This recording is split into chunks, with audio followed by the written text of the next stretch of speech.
So let us set up this Canon 215D for photography. So when you press the menu button, it takes you to the menus, and on the very first menu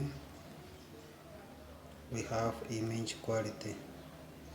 Right now you can see that the JPEG is set to dash, and we have selected raw, which means we don't have any JPEG, we are only shooting raw.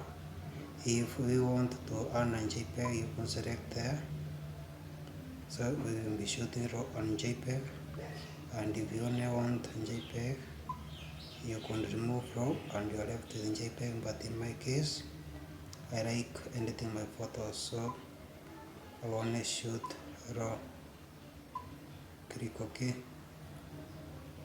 Image review is set to 2 seconds. You could add or turn it off altogether, but in my case I feel 2 seconds is sufficient.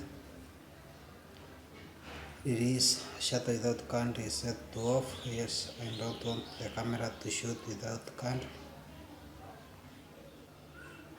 Lens aberration correction, I have turned them all on.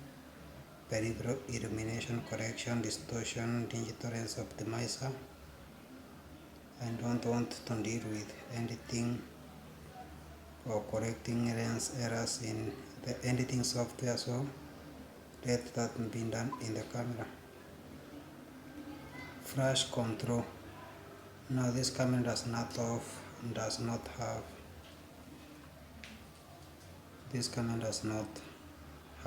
the center pin, which is used to trigger a flash, which means you only use a flash trigger if you are using external flashes.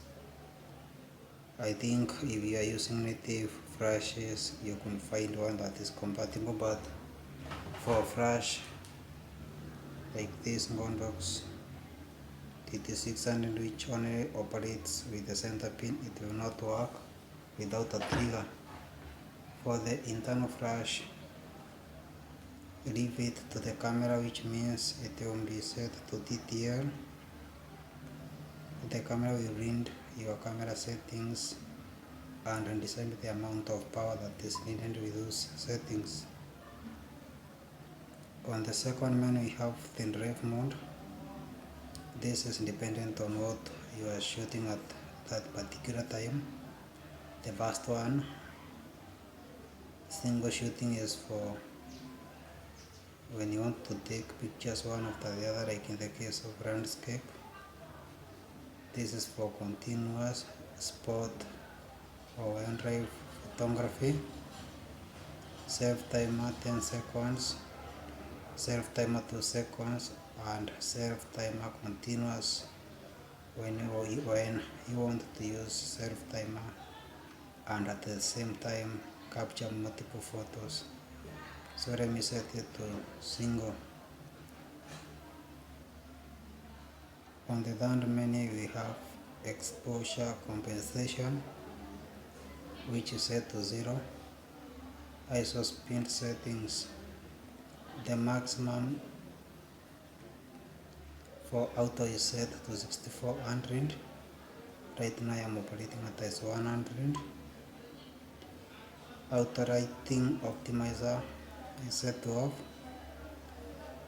Highlight tone priority is set to off, and metering mode is set to evaluative.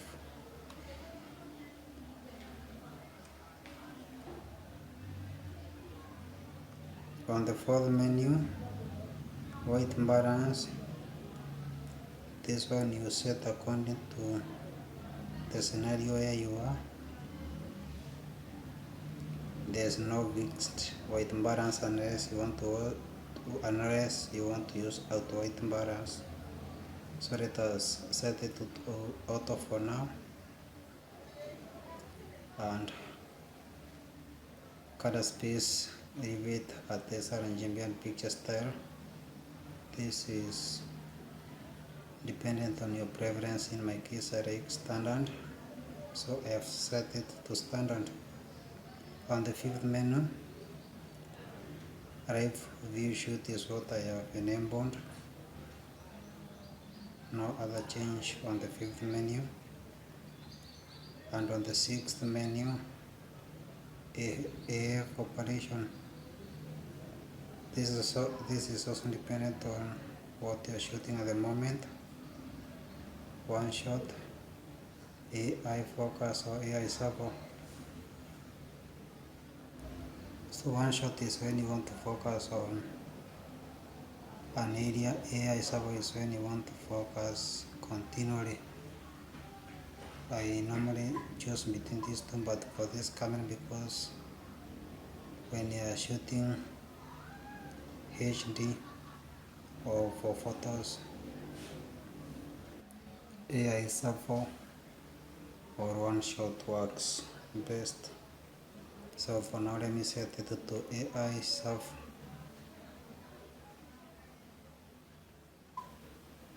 So on the second menu, this is where you set up your camera according to your preferences. Render correction.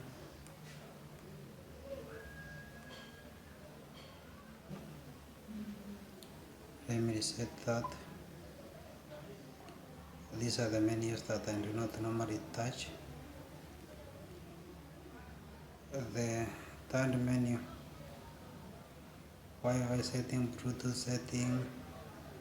These are just personalization menus. But then on the last menu of the fourth menu, we have format count. If you want to format your count, this is where you do it. These or others are personalization menus. So this will be dependent on your personal preferences.